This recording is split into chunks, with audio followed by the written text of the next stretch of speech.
په یو حدیث کې راغلی دی چې د جنت والا درې قسمه خلک دي، درې قسمه او درې نوعه انسانان به جنت ته داخلي.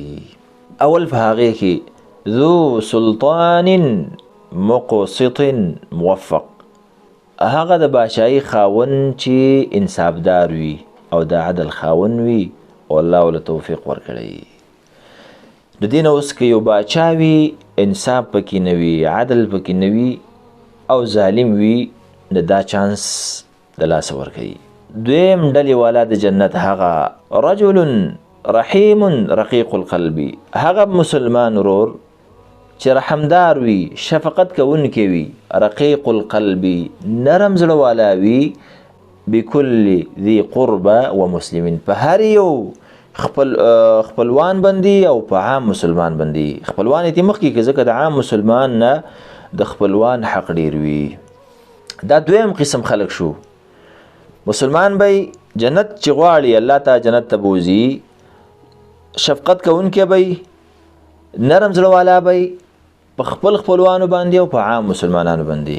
راشه اوس هغه مسلمان شفقت پکې نشته، زړه نرم نه دی په خپلوانو باندې او په عام مسلمانانو باندې، دا هم د جنت چانس د لاسه په خپل لاس باندې ورکوي. نو په کار ده چې دا مونږ په ځان کې پیدا کړو که په چا کې نه وي. اکثر مسلمانان چې اکثر ګوره دا مونږ ویو په خپله معاشره کې د هغې مقصد دی خپلوانو سره به وراني، عام مسلمانان سره به داسې چې شاد به شاد، څومره چې ورته نږدې خپلوان راځي هغو څه به د هغه تعلقات دغه وي، هغه مې خپلوان دی، هغه مې خپلوان دی، هغې سورانه هغې سورانه هغې سورانه. دا د شیطان په جالونو کې دا مسلمان راګیر دی، د دغې جنت نه نامحروموي.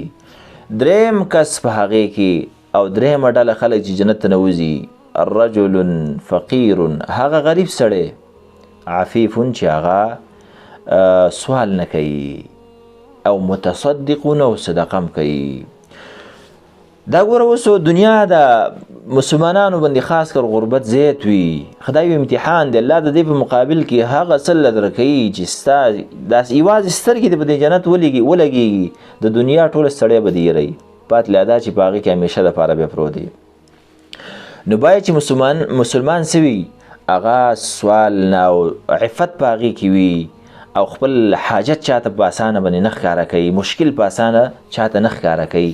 فقیري الله ته پته ته فقیري، خو سره دغې غربت نه عیال هم د سره دی، بچي هم در په غاړه دی، کور هم در په غاړه دی، په ځان سختي تېری، چاته په اسانه باندې خپل مشکلات نه وي او سره د غربت نه صدقه هم کوي. ګورئ دا صدقه به دا مقصد نه چې خامخا 1,00,000 روپۍ به ورکوي، نه 1 روپۍ وکړه، اتانې وکړه، یو اوبه چاله ورکړه، دا هم صدقه ده.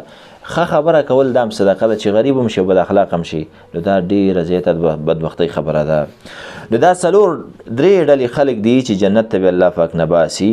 الله دې موږ او تاسو د دې نه وګرځوي او اسان اعمال لي. باچا دی عدل دې ته اسانه دی ویې که چې نه نو جهنم دې ځای دی. عام مسلمانې زړه کې رحم پیدا که، شفقت پیدا که، اول په خپلوانو باندې او بیا په عام مسلمانانو باندې، چې نه کې چانس د لاسه د جنت د لاسه ورکې. فقیر سړی دی په غربت باندې صبر وکړه، که چېرته ډېره سخته وي بیا تا دپاره شریعت دا جایزه کړې ده چې یو مسلمان ته ووي او ستا حاجت پوره کړي او کومک در سره وکړي. ښه ګزاره دې کېدله، په سړه دې ګزاره کېدله، د تودې دپاره چاته سوال مه کوه، په زړه دې ګزاره کېدله، د نویو جامو دپاره چاته سوال مه کوه. داسې خپل سوچ وکړو نو الله به د جنتونه درکړي، نعمتونه به درکړي، خپله رضا به درکړي. نو په دې باندې عمل کول پکار دي.